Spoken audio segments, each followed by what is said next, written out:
కొంత ఓటర్లకు సంబంధించినటువంటి ప్రక్షాళన కూడా జరగాల్సినటువంటి అవసరం కూడా ఉంది. ఓటర్ లిస్టులకు సంబంధించినటువంటి ప్రక్షాళన రివ్యూ అడగాలి. ఇప్పుడు ఏదైనా లీగల్గా కూడా రివ్యూ కోర్టు అయినా కూడా రివ్యూ అడిగితేనే, బెయిల్ అడిగితేనే ఇస్తారు. అంతే. ఎవడోడు అప్లికేషన్ పెట్టాలి కదా, అప్లికేషన్ పెట్ట లీగల్గా ఇన్ రైటింగ్ ఇవ్వాలి కదా. మా లేడీకి అవమానం జరిగింది ఇట్లా అని పోలీస్ స్టేషన్లో. ఇంకోటి ఏంటంటే పోలీసు వాళ్ళు చాలా స్తబ్దతగా ఉన్నారు. అదర్ సైడ్ అన్ని టకటక ఎఫ్ఐఆర్లు తీసుకున్నారు, కానీ ఇటు సైడ్ మాత్రం మీరు కొన్ని విజువల్స్లో చూస్తే ఓవైసీ దగ్గర కొంతమంది ఏసీ పిల్లలు వేస్తారని ఇట్లా ఆయన ఏం చెప్పకముందే ఇట్లా తలుపే పరిస్థితి ఉంది. చెప్పకముందే ఇంకా వేస్తారు తప్పకుండా అయ్యా అన్నట్టుంది. ఈమెనేమో అసలు ఇగ్నోర్ చేసేసి అది కాదు ఇది కాదు అని ఆమె ముట్టుకుంటుంది. లోపల రిగ్గింగ్ అవుతుందండి అది అంటే మీకేం పోయే హక్కు లేదని అట్లా ఆమె ఊరికే తూలని ఆడినట్టుగా నెగ్లెక్ట్ చేసి అసలు బహదూర్పుర లాంటి ఏరియాలకు ఆమె లోపల కూడా లేదు. ఆమె క్యాండిడేట్, ఆమె వెళ్ళొచ్చు, ఆమె ఛాలెంజ్ చేయొచ్చు. నువ్వు ఓటర్ కాదు, నువ్వు దొంగ ఓటు వేస్తున్నావని ఛాలెంజ్. లేడీ కదా, ఎదుటి లేడీని అడగచ్చు, తప్పేం లేదు. అంతే. దానికి పెద్ద ఇష్యూ చేసి దాన్ని పెద్ద వైరల్ చేసి దాన్ని స్పందించి దాని మీద కేసు. ఇదే ఇష్యూ నిజామాబాద్ లో కూడా అయింది. అరవింద్ అరవపురి కూడా పోయి ఆమె బుర్కా తోటి ఉంది, ఆమె ఎవరో నాకేం తెలుసు, నీకు తెలుసా ఇప్పుడు ఆమె ఓటరా కాదా, ఒకవేళ తప్పైతే నీకు తప్ప అంటే అప్పుడు ప్రిసైడింగ్ ఆఫీసర్ భయపడ్డాడు. మీరు చూసుకోవాల్సినటువంటి బాధ్యత మీది. అయితే దేశవ్యాప్తంగా లేడీ ముస్లిం ఓటర్స్ని ఎట్లా ఐడెంటిఫై చేస్తాము, ఐడెంటిఫై చేసే ఓటు వేయనిస్తాము, ఐడెంటిఫై చేయకుండా ఇంపర్సనేషన్ జరగనివ్వము అని ఒక లీగల్గా ఒక స్టాండ్ తీసుకోవాలి గవర్నమెంటే. రేపు పొద్దున నేను కూడా ఫుల్ ప్లేట్ కవర్ చేసుకుంటాను. మగవాళ్ళు పోతాడు, కొజ్జావాళ్ళు పోతారు. కొజ్జావాళ్ళు ఎట్లా ఆడోళ్ళ వేషంలోనే ఉంటారు కదా, వాళ్ళు బురక వేసుకొని వెళ్ళిపోతారు.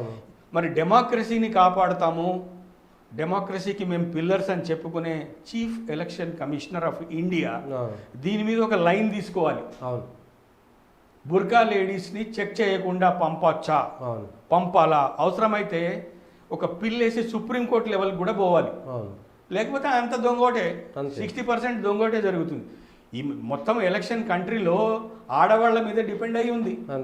మరి ఆడవాళ్ళు అన్యాయం చేసి ఒక ఆడ అభ్యర్థిని ఓడగొట్టినట్టు అవుతుంది ఇప్పుడు, అది చెక్ చేయకపోతే.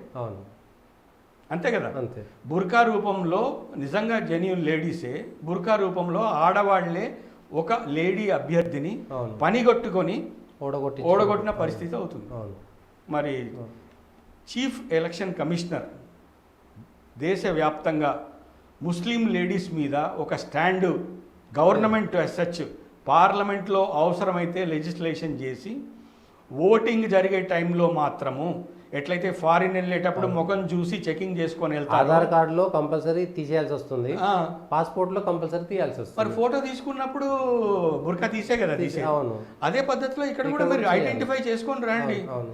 ఓవైసీ చెప్తాడు కదా, నేను లేడీ ఆఫీసర్నే పెట్టాలి, అవసరమైతే ఒక లేడీ పోలీస్ని పెట్టండి, ఆమె చెక్ చేసి పంపిస్తుంది. And at the same time male candidate అవ్వనివ్వండి, ఫీమేల్ క్యాండిడేట్ అవ్వనండి, they have got every right to object any voter if they have got any doubt. నాకు సతీష్ నీ మీద డౌట్ ఉంది, నువ్వు నీ ఓటు కాదు ఇది నువ్వు అని అంటే అక్కడ ఒబ్లైజ్ చేయాల్సిందే. అంతే. ఇక భయభ్రాంతులు చేసిన సందర్భంలో దేవుడే కాపాడాలి మనల్ని.